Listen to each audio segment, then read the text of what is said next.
그래서 예수님께서 하늘에 하나님의 영광과 하나님의 피를 위하여 세 가지를 청원하겠다면 우리의 이 땅의 피를 위해서 세 가지를 또 청원하겠어요. 그래서 이것을 한마디로 요약하면, 우리 예수님께서 한 문장으로 요약하신 것이 바로 마태복음 6장 33절 말씀입니다. 우리 함께 말씀 읽도록 하겠습니다. 그런즉 너희는 먼저 그의 나라와 그의 의를 구하라. 그리하면 이 모든 것을 너희에게 더하시리라. 아멘. 중요한 건 뭐냐면요, 우리 예수님께서 우리에게 알려주실 때 기도에도 균형이 필요하다고 말씀하신 거예요. 우리 삶에도 마찬가지입니다.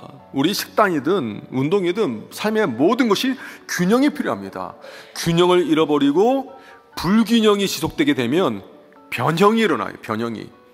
거기에서 변형이 일어나니까 거기서 아픔이 있고 괴로움이 있는 거 아니겠어요?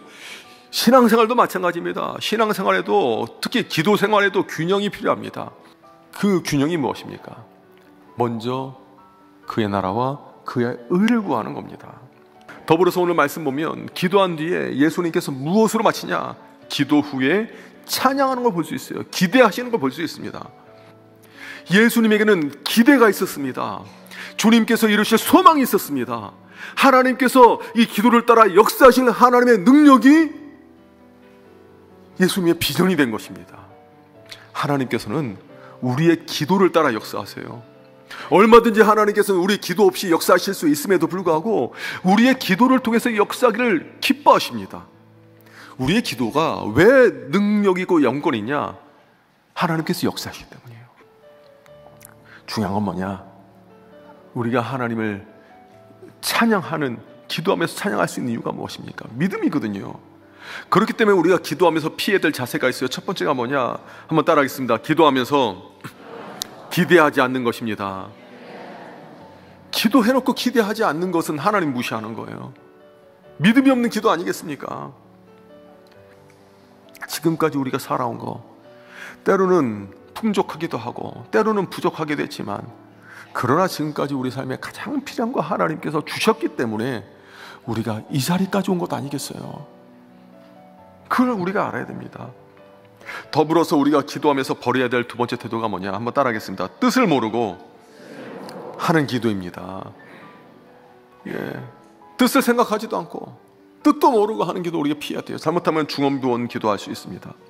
우리가 이 말씀을 놓고 주님이 알려주신 기도를 가지고 기도하게 되면 기도가 깊어지면 깊어질수록 예수님의 알려주신 이 주기도에 우리의 기도가 다 담겨 있는 것을 보게 됩니다. 우리 심령 가운데도 주님께서 주시는 이 말씀이, 이 기도가 우리 가운데 밝히게 되면 어두운 방 안에 빛이 비치면 어둠이 물러가고 빛이 활짝 비춰지고 그 안에 아름다운 것들이 보이는 것처럼 이 기도를 통해서 하나님께서 우리의 심령 가운데 뿌려놓은 아름다운 소망의 씨앗들이 풀처럼 잔디처럼 자라나는 것을 보는 역사가 있을 것입니다. 기도를 통해서 우리의 마음 가운데 하나님의 비전이 일어나게 되면 하나님께서 우리를 향한 하나님의 놀라운 뜻을 발견하게 하실 것입니다. 그러므로 우리가 이 기도를 통해서 주님의 비전 품고 참된 기쁨과 소망과 하늘의 그 푸르는 꿈을 꾸고 살아가는 우리 잠실새내교회 모든 성도님들 되기를 주님의 이름으로 축복합니다.